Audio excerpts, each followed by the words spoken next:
Hello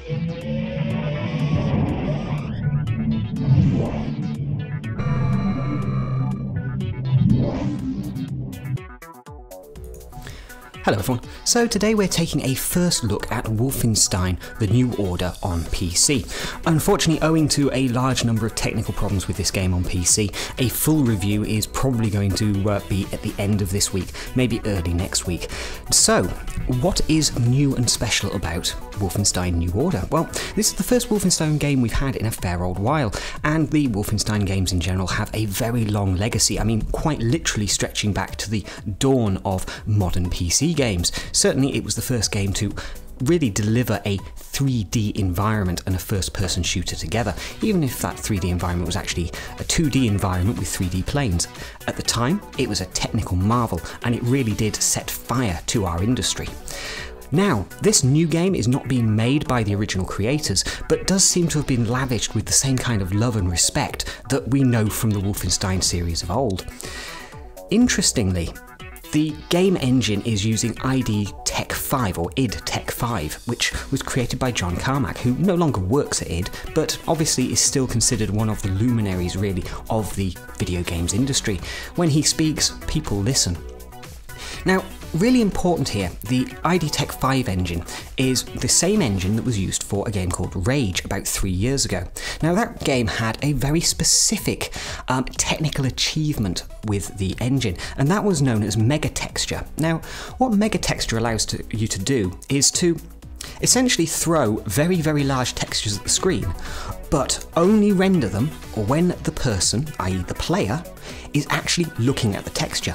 And depending on how far away the player is from the texture, again, will depend on how high a resolution a texture will be displayed to the user. Now, this is a technical marvel, and it does allow for, frankly, some of the most stunning graphics you're ever going to see in a first-person shooter. However, it also creates some unwanted artifacts, let's say. For instance, you may have seen in some of the videos floating around the web that if you turn round too quickly in New Order, Wolfenstein New Order, what you'll find is a kind of blurriness to the textures for a fraction of a second, and then suddenly they'll kind of pop and render properly. And in Rage, it was very badly pronounced. It essentially made the game look atrocious.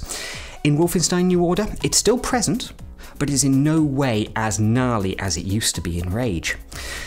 Overall, the gameplay that we're kind of seeing here is absolutely classic first-person shooter action. It's fast, it's furious, it's completely over the top in the way we want from Wolfenstein, and it's backed up with beautiful-looking graphics.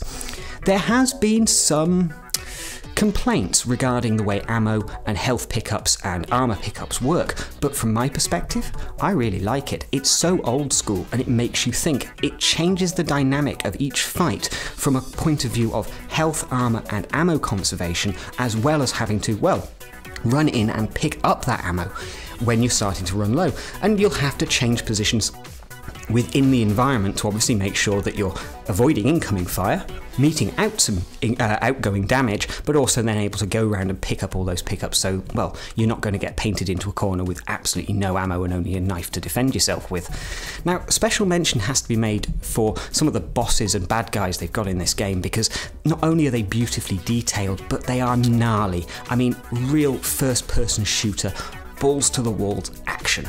This is just beautifully done. Now, one of the things I quite like with all games really is a great story. Now, the story here in Wolfenstein New Order could be best described as Last Action Hero, mixed with a little bit of Expendables, and a healthy dose of Mission Impossible thrown in. It's absolutely over the top, and it honestly makes Call of Duty look like a playground story. This game really does want you to feel like you are a man against the world, and you are literally going to be jumping from aircraft, scaling the side of buildings, and avoiding some of the biggest explosions you will ever see in a computer game. It's wonderfully well realised.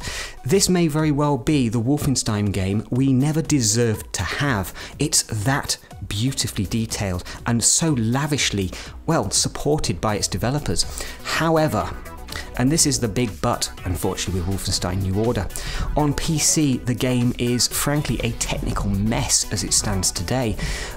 The main issues really come from, at the present, GPU issues with drivers for Nvidia and AMD.